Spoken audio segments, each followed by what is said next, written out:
प्रिय विद्यार्थियों, DSS online कक्षा में आपका स्वागत है। मैं आपकी हिंदी अध्यापिका सरता सिंह एक बार फिर आप लोगों को बाल राम कथा में जंगल और जनकपुर के बारे में बताऊंगी। जैसा कि हम लोग पिछले वीडियो में पढ़े थे कि महर्षि विश्वामित्र दोनों राजकुमारों राम और लक्ष्मण को अपने अनुष्ठान को पूरा करने के लिए सिद्धा आश्रम को जाते हैं। रास्ते में एक भयानक जंगल आता है जहाँ राक्षसी ताड़का रहती है। महर्षि के कहने पर राम राक्षसी ताड़का का वध करते हैं। आज हम इसके आगे की कहानी को पढ़ेंगे और उसकी व्याख्या करेंगे। महर्षि का आश्रम वहाँ से अधिक दूर नहीं था, लेकिन तब तक रात हो चली थी।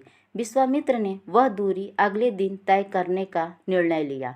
ताड़का मर चुकी थी, उसका भय नहीं था। तीनों ने रात वहीं बिताई, ताड़का वन में, जो अब पूरी तरह भयमुक्त था। जब राम और लक्ष्मण ने ताड़का का वध कर दिया तो महर्षि बहुत प्रसन्न हुए और राम को गले लगा लिया। दोनों राजकुमारों को 100 तरह के अस्त्र शस्त्र दिए, उसकी विधि बताई और उसके महत्व के बारे में भी समझाया। अब महर्षि का आश्रम वहाँ से अधिक दूर नहीं था, लेकिन तब तक रात हो चुकी थी। तब महर्षि ने यह निर्णय लिया कि हम लोग रात आज यही बिताएंगे, क्योंकि ताड़का मर चुकी थी। अब उसका डर नहीं था। ताड़का वन में जो अब पूरी तरह क्या था, भयमुक्त था। जो ताड़का वन था, जिससे ताड़का का डर था, क्योंकि ताड़का मर चुकी थी और वो पूरा क्या हो चुका था, भयमुक्त हो गया था, किसी चीज़ का डर नहीं था। सुबह जंगल बदला हुआ था। अब वह ताड़का वन नहीं था, क्योंकि ताड़का नहीं थी। भयानक आवाज़ें गायब हो चुकी थी। पत्तों से गुजरती हवा थी, उसकी सरसराहट का संगीत था। चिड़ियों की चहचहाहट थी, शांति थी। तस्वीर बदल गई थी। जब सुबह हुई तो जंगल एकदम बदल गया था। अब वह ताड़का वन न रहकर फिर से सुंदर वन हो चुका था, क्योंकि ताड़का मर चुकी थी। जो भयानक आवाज़ें वहाँ गूंजती थी वो अब क्या हो चुकी थी, गायब हो चुकी थी, लुप्त हो चुकी थी। अब पत्तों से गुजरती हवा थी तो उसमें भी सरसराहट का संगीत लगता था। चिड़ियों की चहचहाहट थी, चारों तरफ शांति थी। पूरा जंगल का चित्र था, तस्वीरें क्या हो चुकी थी, बदल चुकी थी। सिद्धा आश्रम का अंतिम पड़ाव था महर्षि का आश्रम। रास्ता छोटा भी था, मनोहारी भी। प्राकृतिक सौंदर्य का आनंद लेते तीनों लोग जल्दी ही आश्रम पहुंच गए। आश्रम वासियों ने उनकी अगवानी की, अभिनंदन किया। उनकी प्रसन्नता दुगनी हो गई थी। महर्षि विश्वामित्र के आश्रम लौटने की खुशी, राम लक्ष्मण के आगमन का सुख। अब सिद्धा आश्रम का अंतिम पड़ाव था महर्षि का आश्रम। रास्ता भी अब क्या हो गया था, छोटा हो गया था, क्योंकि सारी चीज़ें वहाँ बदल गई थी, मनोहारी भी हो गई थी। प्राकृतिक सौंदर्य का आनंद लेते हुए ये तीनों लोग बहुत जल्दी आश्रम पहुँच गए। जब आश्रम वासियों ने इन्हें देखा तो इनका आवभगत अर्थात अभिनंदन, आदर सत्कार करने लगे, क्योंकि उनकी खुशी दुगनी हो चुकी थी। एक तो महर्षि के आश्रम लौटने की खुशी थी और दूसरा राम लक्ष्मण के आने का सुख। विश्वामित्र यज्ञ की तैयारियों में लग गए। अनुष्ठान प्रारंभ हुआ। आश्रम की रक्षा की जिम्मेदारी राम लक्ष्मण को सौंपकर महर्षि आश्वस्त थे। अनुष्ठान अपने अंतिम चरण में था, पूरा होने वाला था कुछ ही दिनों में। अब विश्वामित्र अपने यज्ञ की तैयारी फिर से करने लगे, क्यों और अपना अनुष्ठान आरंभ कर दिया। आश्रम की रक्षा की जिम्मेदारी राम और लक्ष्मण को सौंप दिया और पूरी तरह से निश्चिंत हो गए।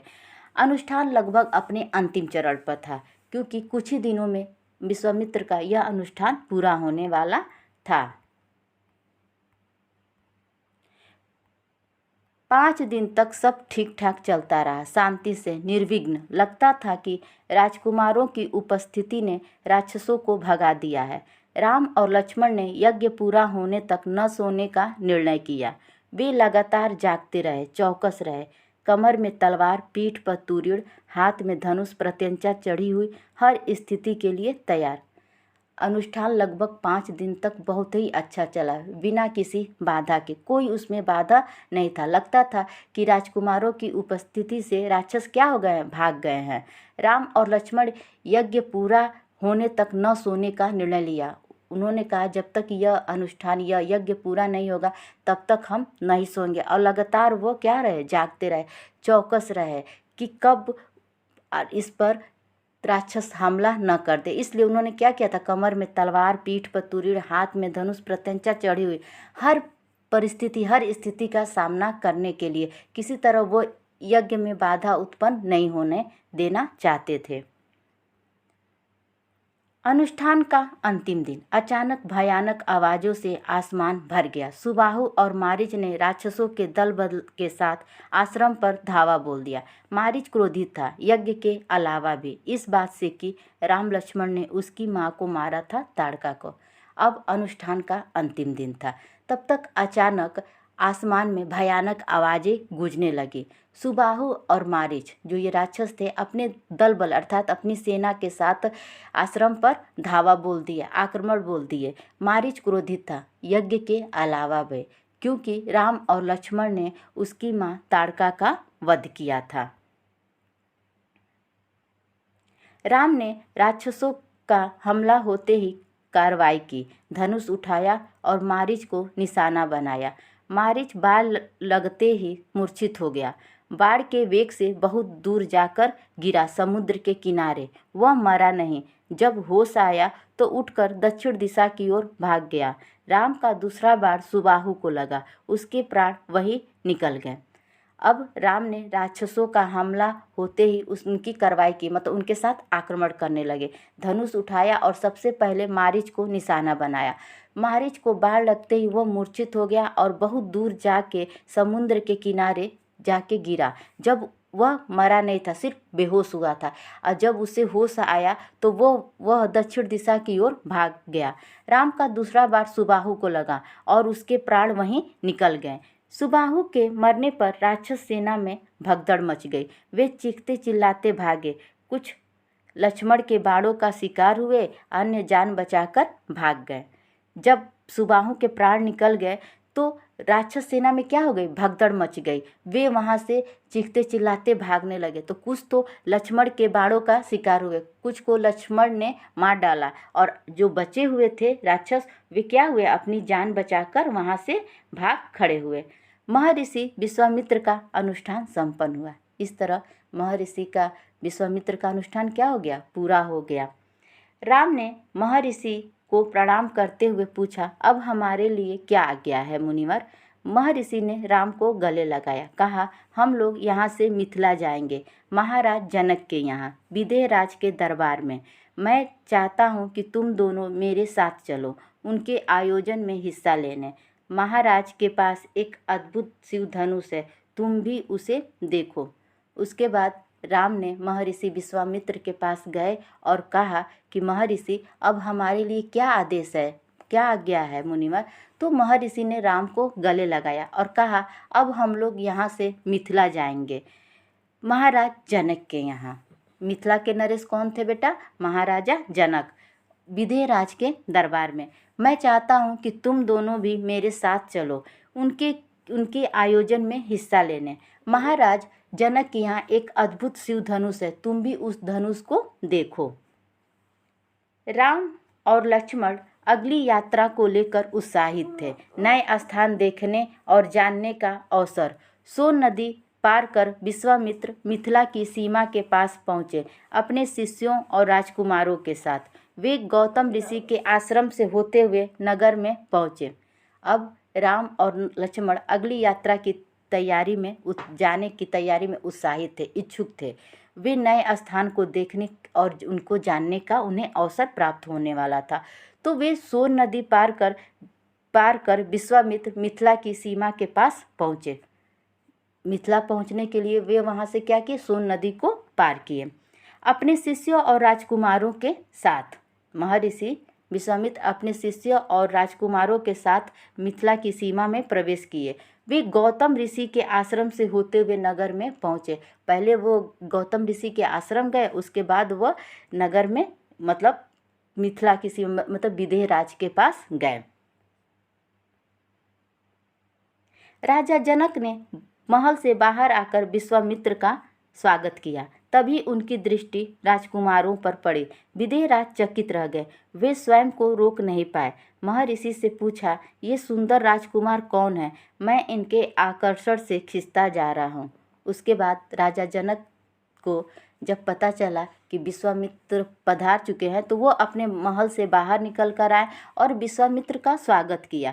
तभी उनकी नज़र उन दोनों राजकुमारों अर्थात राम और लक्ष्मण पर पड़ी तो वे चकित हो गए। तो वे अपने आप को रोक न पाए और महर्षि विश्वामित्र से पूछा कि ये सुंदर राजकुमार कौन है? मैं इनके आकर्षण से मतलब इनकी खूबसूरती से इनकी ओर क्या जा रहा हूँ, खिंचता चला जा रहा हूँ।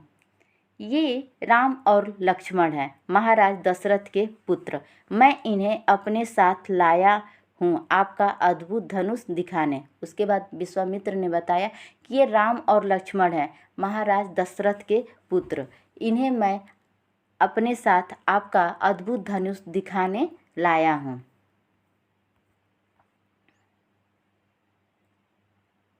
विदेहराज ने महर्षि, उनके शिष्यों और राजकुमारों के ठहरने की व्यवस्था की एक सुंदर उद्यान में। अगले दिन सभी आमंत्रित लोग ऋषि, मुनि और राजकुमार यज्ञशाला में उपस्थित हुए। वहां महर्षि ने फिर धनुष का उल्लेख किया। महाराज जनक ने अपने अनुचरों को आज्ञा दी, शिव धनुष को यज्ञशाला में लाया जाए। विदेहराज अर्थात जनक जी ने महर्षि विश्वामित्र, उनके शिष्य और दोनों राजकुमारों को ठहरने की व्यवस्था किया एक सुंदर वन में। उद्यान का अर्थ होता है बेटा वन में, बागीचे में, वन में। अगले दिन सभी लोग आमंत्रित हुए। ऋषि, मुनि और राजकुमार यज्ञशाला में उपस्थित हुए। वहाँ महर्षि ने फिर धनुष का उल्लेख किया, फिर धनुष के बारे में बताया। महाराज जनक ने अपने अनुचरों को आज्ञा दी कि शिव धनुष को यज्ञशाला में लाया जाए। शिव धनुष सचमुच विशाल था, लोहे की पेटी में रखा हुआ था। पेटी में पहिए लगे हुए थे, 8 पहिए। उसे उठाना लगभग असंभव था। पहियों के सहारे खिसकाकर उसे एक से दूसरी जगह ले जाया जाता था। अनुचर मुश्किल से उसे खींचते हुए यज्ञशाला में ले आए। धनुष देखते ही विदेहराज एक पल के लिए उदास हो गए। जो शिव धनुष था वो सचमुच बहुत बड़ा विशाल था। उसे लोहे की पेटी पर रखा हुआ था और पेटी में पहिए लगे हुए थे, 8 पहिए। उसे उठाना लगभग असंभव था। पहियों को किसी तरह से खिसकाकर एक स्थान से दूसरी स्थान तक ले जाया जाता था। अनुचर बहुत मुश्किल से उसे खींचते हुए यज्ञशाला में ले आए। धनुष को जब विदेहराज जनक ने देखा तो थोड़ी देर के लिए वो क्या हो गए, उदास हो गए। उन्होंने कहा, मुनिवर, मैंने प्रतिज्ञा की है अपनी पुत्री सीता के विवाह के संबंध में। जो यह धनुष उठाकर उस पर प्रत्यंचा चढ़ा देगा उसी के साथ सीता का विवाह होगा। अनेक राजकुमारों ने प्रयास किया और लज्जित हुए। उठाना तो दूर, वे इसे हिला तक नहीं सके, प्रत्यंचा क्या चढ़ाते। उसके बाद विदेहराज जनक ने महर्षि विश्वामित्र से कहा, मुनिवर, मैंने प्रतिज्ञा की है कि मैं अपनी पुत्री सीता का विवाह जो यह धनुष उठाकर उस पर प्रत्यंचा चढ़ा देगा उसी के साथ करूँगा। अनेक राजकुमारों ने प्रयास किया लेकिन वे लज्जित हुए। वे उसे उठाना तो दूर, उसे हिला भी नहीं सके तो प्रत्यंचा क्या चढ़ाते। विदेहराज का संकेत समझकर महर्षि विश्वामित्र ने राम से कहा, उठो वत्स, यह धनुष देखो। उसके बाद जब विदेहराज मुनिवर से बातें कर रहे थे तो मुनिवर उनकी संकेत को समझ गए। उसके बाद विश्वामित्र ने राम से कहा कि हे वत्स, अब तुम उठो और यह धनुष को देखो। राम ने सिर झुकाकर गुरु की आज्ञा स्वीकार की, आगे बढ़े, पेटी का ढक्कन खोल दिया। राम ने पहले धनुष देखा, फिर महर्षि को। गुरु का संकेत मिलने पर राम ने वह विशाल धनुष सहज ही उठा लिया। यज्ञशाला में उपस्थित सभी लोग हतप्रभ थे। उसके बाद राम ने अपना सिर झुकाकर गुरु की आज्ञा को क्या कर लिया, स्वीकार किया, मान लिया और वह आगे बढ़े और सबसे पहले उस लोहे की पेटी के ढक्कन को खोला। राम ने सबसे पहले धनुष को देखा, फिर महर्षि की तरफ। जब महर्षि ने संकेत दिया कि तुम इस धनुष को उठाओ, तो राम ने सहज ही मतलब बहुत आसानी से उस धनुष को उठा लिया। यज्ञशाला में जितने लोग उपस्थित थे वे सभी लोग आश्चर्यचकित हो गए। इसकी प्रत्यंचा चढ़ा दूं मुनिवर? राम ने पूछा। राम ने फिर विश्वामित्र से कहा कि मुनिवर, मैं इस पे प्रत्यंचा चढ़ा दूं? अवश्य, यदि ऐसा कर सकते हो। उसके बाद विश्वामित्र ने कहा कि अवश्य, यदि तुम ऐसा कर सकते हो तो इस पे तुम प्रत्यंचा चढ़ा दो। विदेहराज चकित थे। राम ने आसानी से धनुष झुकाया, ऊपर से दबाकर प्रत्यंचा खींची। दबाव से धनुष बीच से टूट गया, उसके 2 टुकड़े हो गए, बच्चों के खिलौने की तरह। यज्ञशाला में सन्नाटा छा गया, सब चुप थे, एक दूसरे की ओर देख रहे थे। विदेहराज आश्चर्यचकित हो गए कि इन्होंने इतनी आसानी से इस धनुष को उठा लिया। उसके बाद राम ने उस धनुष को नीचे झुकाया और ऊपर प्रत्यंचा दबाकर प्रत्यंचा खींची। दबाव से धनुष क्या हो गया? बीच में ही टूट गया, उसके 2 टुकड़े हो गए, जैसे बच्चों के खिलौने की तरह। जैसे बच्चों का खिलौना टूटता है उसी प्रकार वो धनुष भी टूट गया। अब यज्ञशाला में चारों तरफ सन्नाटा छा गया, सभी चुप थे, सब एक दूसरे की तरफ देख रहे थे। सभागार की चुप्पी महाराज जनक ने तोड़ी। उनकी खुशी का ठिकाना न था। उन्हें सीता के लिए योग्य वर मिल गया था। उनकी प्रतिज्ञा पूरी हुई। जनक राज ने कहा, मुनिवर, आपकी अनुमति हो तो मैं महाराज दशरथ के पास संदेश भेजूं? बारात लेकर आने का निमंत्रण, यह शुभ संदेश उन्हें शीघ्र भेजना चाहिए। उसके बाद उस सभा की चुप्पी राजा जनक ने तोड़ी, क्योंकि उनकी खुशी का ठिकाना नहीं था। उनकी पुत्री सीता के लिए योग्य वर मिल चुका था। उसके बाद महाराज जनक ने विश्वामित्र से कहा कि मुनिवर, अगर आपकी आज्ञा हो तो मैं महाराज दशरथ के पास संदेश भेजूं बारात लाने के लिए। यह शुभ संदेश शीघ्र भेजना चाहिए। महर्षि की अनुमति से दूत अयोध्या भेजे गए, सबसे तेज चलने वाले रथों से। इस बीच जनकपुर में धूम मच गई। बारात के स्वागत की तैयारियां होने लगी। नगर की प्रसन्नता चरम पर थी। उसके बाद महर्षि विश्वामित्र ने अनुमति दे दी और जैसे ही उनकी अनुमति मिली, राजा जनक ने अयोध्या अपने दूत को भेज दिया, सबसे तेज चलने वाले रथों से। जो सबसे तेज, उस समय जानते हैं बेटा कि रथ घोड़ा यही सब चलते थे, तो वो सबसे तेज चलने वाले रथों को वहाँ भेज दिया। इसी बीच जनकपुर में पूरी तरह से धूम मच गई। अब बारात के स्वागत की तैयारियां होने लगी। नगर में खुशी का ठिकाना न था, खुशी की चरम सीमा पे थी। महाराज जनक का संदेश मिलते ही अयोध्या में भी खुशी छा गई। आनन फानन में बारात तैयारी हुई। हाथी घोड़े रथ सेना। बारात को मिथिला पहुंचने में 5 दिन लग गए। जब महाराज जनक का संदेश अयोध्या में महाराज दशरथ को मिली, तब खुशी का ठिकाना न रहा। चारों तरफ खुशी छा गई और आनन फानन में बारात की तैयारियां हुई। हाथी घोड़े रथ सेना। बारात को मिथिला पहुंचने में पूरे 5 दिन लग गए।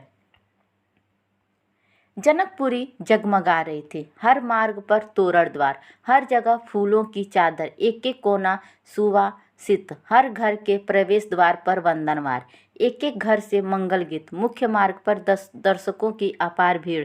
खिड़कियों और छज्जों से झांकती महिलाएं। एक नज़र राम को देख ले, राम सीता की जोड़ी दिख जाए।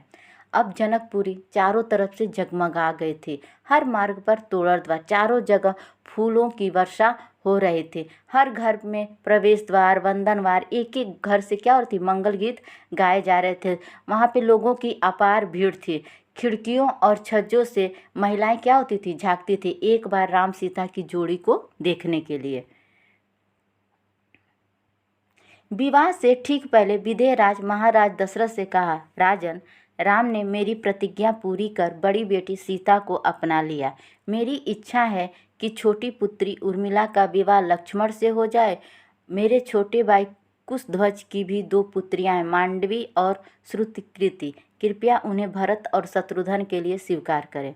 उसके बाद विवाह के ठीक पहले ही विदेहराज महाराज दशरथ से अर्थात जनक जी ने महाराज दशरथ से कहा कि हे राजन, राम ने मेरी प्रतिज्ञा पूरी की और मेरी बड़ी बेटी सीता को अपना लिया। अब मेरी इच्छा है कि मेरी छोटी बेटी उर्मिला का विवाह लक्ष्मण से हो जाए और मेरे छोटे भाई कुशध्वज राजा जनक के छोटे भाई का नाम क्या रहता है बेटा? कुशध्वज।